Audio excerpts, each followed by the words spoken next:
Happy day everybody, my name is Jeremy and this is Barbecue Elementary. Since both basketball and hockey playoffs are just weeks away and my two favorite teams are looking like they'll be wreaking some major havoc, I decided to level up my playoff menu by making these amazing party ribs with a super easy and boozy batched cocktail.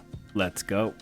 To get this party started, I'll be using these St. Louis style spare ribs, but instead of smoking the whole rack all together, I'll be cutting them into individual ribs before they hit the smoker. It is a little untraditional, but they do cook a bit faster and they get a bit crispier than the traditional methods and they come party ready right off the grill. Wax on, wax off. Once they are out of their package and properly wiped down, I grabbed myself this aluminum pan to hold my bones and got to work. You don't really need to do any trimming unless there's loose fat, and you can leave the membrane on the bone side as well. All you really have to do is make sure you don't cut into any of the bones. Then all I did next was apply a rub without any sort of binder at all to keep it really simple. You could use anything you'd like, but I've been really enjoying the color and flavor of this competition rub by Heath Riles.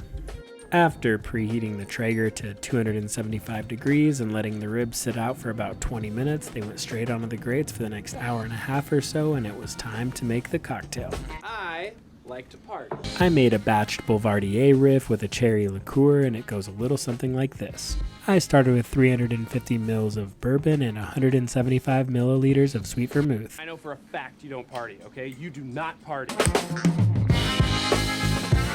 Then 65 milliliters of Campari, 65 milliliters of Amaro Nonino, 95 milliliters of cherry liqueur, and 6 dashes of Angostura bitters. Because this was now about 750 milliliters of pure booze, I wanted to dilute it just a bit before batching.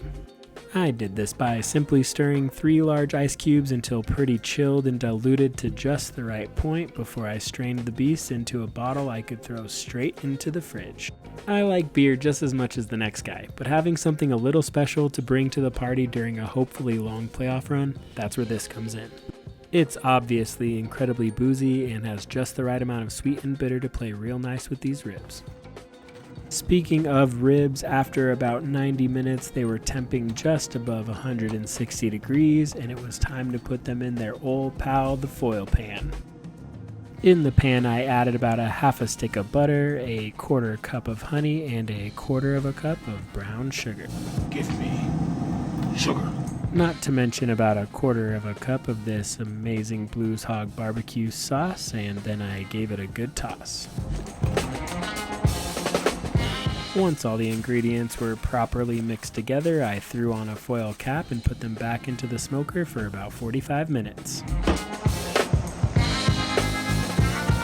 After a beautiful little hailstorm, these things were temping between 201 and 202 degrees and were probe tender. It was time to take them off. After the smoke, I did let the ribs rest and cool just a bit before tossing them one final time and plating them up. Now this cooking method may be some kind of cheat code, but I really do think this color was as good as I've ever personally delivered, and they looked so good sitting next to the cocktail, especially after I threw on a little orange and cherry for garnish.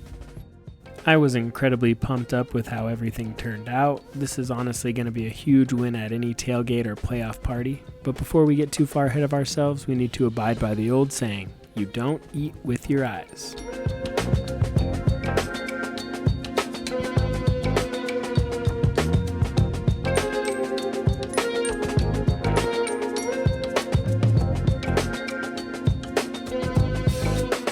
Once I finally allowed myself to dig in, the bite was an incredible fusion of crispiness and competition-style tenderness where it was so easy to bite, but the meat stayed on the bone, which in my opinion is perfect for a party snack. And the flavor of these ribs with the rub and the glaze was incredible and paired really well with the cocktail's sweetness, and it might sound a little bit weird, but the booziness of the cocktail paired really well with the rendered fat of the ribs. This was a match made in barbecue heaven, and I wasn't the only one who thought so.